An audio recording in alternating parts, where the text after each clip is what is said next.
Mma Ramotswe had a detective agency in Africa at the foot of Kali Hill. These were its assets: a tiny white van, 2 desks, 2 chairs, a telephone, and an old typewriter.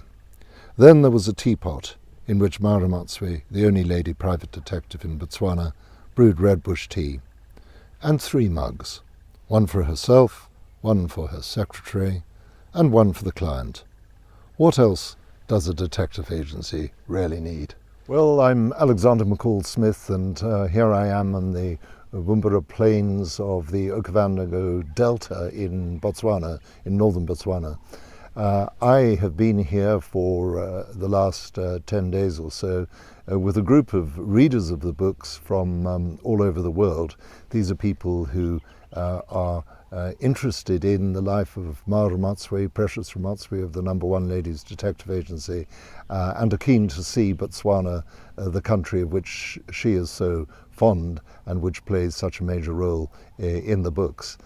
We visit a place called Elephant Havens, which is a sanctuary for orphaned elephants, and then we go deep into the Delta, where we're looked after by a wilderness at 2 of their lodges this year, at Gorokwe and then Bumbura Plains. These are places of quite exceptional beauty. At this particular camp we're surrounded by water.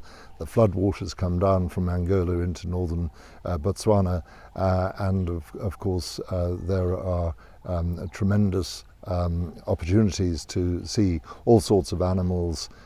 We've seen lion, we've seen all sorts of antelope and any number of elephants.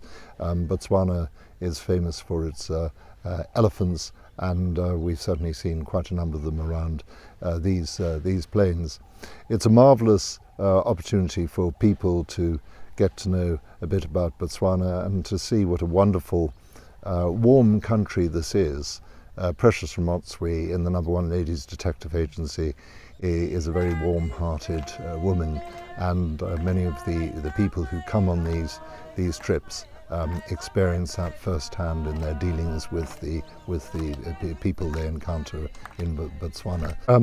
On the trip that we do, this literary safari as we call it, there are all sorts of things that happen. People are taken out on game drives, and if the lions are in a cooperative mood, people manage to get quite close to them in the safari vehicles.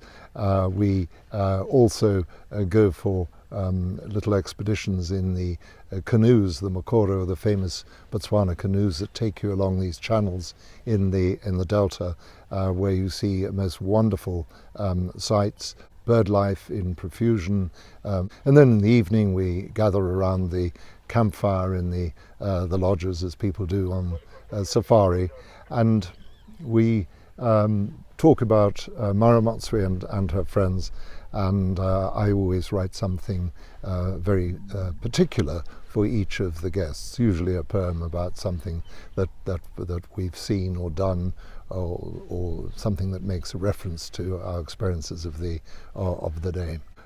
I always feel when I leave Botswana that I want to come back as soon as possible, and so I will be back on one of my regular visits.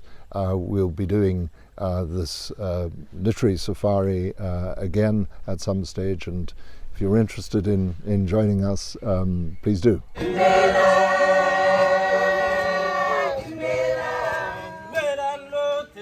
Dumela,